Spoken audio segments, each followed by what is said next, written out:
Bismillahirrahmanirrahim. Assalamualaikum warahmatullahi wabarakatuh. Perkenalkan, nama saya Indriani. Di sini saya akan mempresentasikan tentang filsafat dan praktek hukuman di berbagai penjuru dunia. Yang pertama, filsafat hukuman, yaitu ada dua. Pertama, utilitarian, dan yang kedua itu retributif. Utilitarian yaitu pada intinya, dia semakin banyak kejahatan yang bisa dihalangi oleh hukuman, maka semakin besar kebaikan yang diraih. Utilitarian ini tuh pokoknya yang berguna atau bermanfaat atau menguntungkan. Kemudian selanjutnya retributif. Retributif yaitu di mana seseorang mendapatkan hukuman sesuai dengan apa yang ia perbuat. Jadi retributif ini gagasan mengenai keadilan. Apa yang ia perbuat, maka itu yang akan ia peroleh, seperti itu. Kemudian selanjutnya yaitu fungsi hukuman. Fungsi hukuman menurut Garland yaitu sebagai hal yang tersembunyi pada masyarakat manapun. Dari adanya fungsi tersembunyi tersebut mendapatkan keutamaan karena sulit untuk menunjukkan bahwa hukuman dapat menghilangkan kejahatan. Kemudian selanjutnya pada administrasi hukuman. Hukuman bisa dilihat berdasarkan yang pertama tipenya, kemudian intensitas, frekuensi, dan juga durasinya. Misalnya pada cambuk, intensitas cambuk saat menyentuh tubuh, terus berapa kali pukulan yang diberikan dalam satu sesi, kemudian seberapa seringnya hukuman tersebut dilakukan. Namun, dalam tipe hukuman penjara, durasi merupakan fitur utama hukuman. Kemudian selanjutnya itu pada tipe hukuman. Tipe hukuman di sini tuh dibagi menjadi 7. Yang pertama itu hukuman ekonomi. Hukuman ekonomi itu denda dengan besaran tertentu. Namun dalam hukuman ekonomi yang berupa denda ini dianggap sebagai hukuman yang tidak kompleks karena penerapannya dikritik sebagai hukuman tidak adil karena memberatkan bagi orang-orang miskin dan terasa ringan bagi orang-orang kaya. Contohnya pada negara civil law seperti Skandinavia mengkalkulasikan jumlah denda berdasarkan penghasilan harian pelaku. Misalnya denda harian untuk pelaku yang tidak mempunyai penghasilan atau kekayaan. Namun hukuman seperti ini dianggap tidak efektif untuk pelaku yang tidak mempunyai penghasilan atau kekayaan. Maka alternatif lainnya yaitu denda diganti dengan hukuman penjara. Metode hukuman ekonomi yang merespon bentuk hukuman retributif adalah kewajiban bagi pelaku untuk membayar sejumlah uang yang dia curi atau setidaknya mengembalikan benda-benda yang dicurinya. Selanjutnya ada hukuman publik. Hukuman ini memiliki berbagai bentuk di berbagai negara. Dalam hukuman ini, media massa menjadi alat utama untuk melaporkan kejahatan pelaku.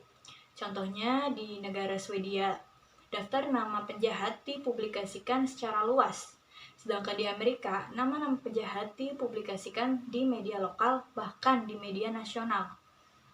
Di negara yang menganut sistem common law, juga menggunakan metode pemberian rasa malu sebagai bentuk hukuman, di mana seorang penjahat atau pelaku diumumkan atau dikucilkan secara publik. Yang ketiga ada hukuman pencabutan hak-hak sipil. Sebuah bentuk hukuman yang berhubungan erat dengan pengumuman publik adalah larangan mengikuti pemilu bagi pelaku, pemecatan dari kantor publik, pencabutan izin praktek bagi profesi tertentu, misalnya pengacara, dokter, dan sebagainya. Tindakan-tindakan tersebut sering digunakan di berbagai negara yang memiliki ekonomi maju, terutama di negara-negara Eropa Timur yang telah memiliki aturan hukum pidana dalam hukum sipil yang maju. Kejahatan-kejahatan yang lazim mendapatkan hukuman semacam ini adalah korupsi dan penyuapan. Kemudian yang keempat ada pencabutan kebebasan. Pelaku dicabut kebebasannya melalui pemenjaraan. Pencabutan kebebasan tanpa penahanan bisa memiliki berbagai bentuk, mulai dari penahanan rumah dan pemakaian rantai kaki hingga masa percobaan dengan beragam intensitas. Misalnya, wajib lapor setiap hari atau hanya 1 kali sebulan. Hukuman percobaan diterapkan secara luas hampir di berbagai negara. namun bukanlah hal yang universal seperti halnya penjara. Karena hukuman percobaan dianggap kurang menyakitkan untuk bisa disebut sebagai bentuk penghukuman. Kemudian yang selanjutnya ini ada hukuman badan. Hukuman ini meliputi pemotongan anggota badan, misalnya tangan atau kaki, kemudian cambuk, atau pemukulan dengan tongkat. Menurut Newman, ada 80 negara atau wilayah yang menggunakan bentuk hukuman badan, baik sebagai vonis atas sebuah kejahatan maupun sebagai tindak pendisiplinan dalam penjara. Jadi bukan sebagai vonis khusus atas tindak kejahatan. Di antara negara-negara tersebut, ada 30 negara menggunakan sistem hukum Islam. Terdapat pengecualian atas hal ini. Misalnya, Kepulauan Man itu mempertahankan birch, yaitu hukuman fisik dengan menggunakan kayu dari pohon birch, kayak gitu. Yang selanjutnya ada hukuman mati.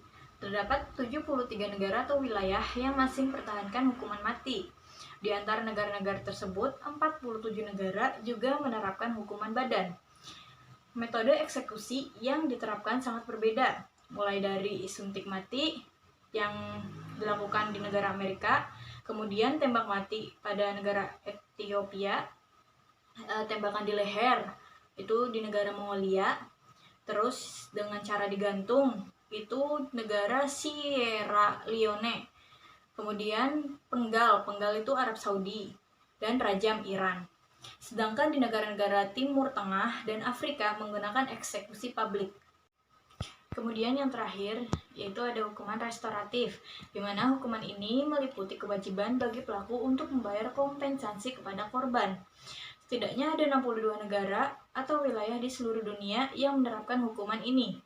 Di negara Afrika, terutama Afrika Utara, dengan sistem hukum adat diterapkan dalam resolusi konflik yang terjadi antara kelompok, keluarga, atau faksi. Kasus semacam ini lazimnya berupa pembayaran kompensasi oleh satu keluarga kepada keluarga lain atas luka atau kerusakan yang diperbuat. Contoh lain di negara Suriah dan Palestina, di mana ketika ada seorang gadis diperkosa, maka solusi restoratifnya adalah mengawini gadis tersebut. Dengan dalih yang digunakan adalah langkah tersebut akan mengembalikan kehormatan gadis tersebut dan tindakan tersebut memaksa keluarga pelaku dan korban berbaikan. Dalam hukum Islam, kompensasi ini juga diwujudkan melalui uang darah. Contohnya misal dalam kasus pembunuhan, itu pembayarannya atau kompensasinya itu kepada keluarga korban. Terus dalam kasus pembunuhan, korban sangat mempengaruhi vonis pelaku karena dengan menerima uang darah atau kompensasi lainnya, pelaku bisa lolos dari hukuman mati. Sekian dari saya, kurang lebihnya mohon maaf. Wabillahi taufiq wal hidayah. Wassalamualaikum warahmatullahi wabarakatuh.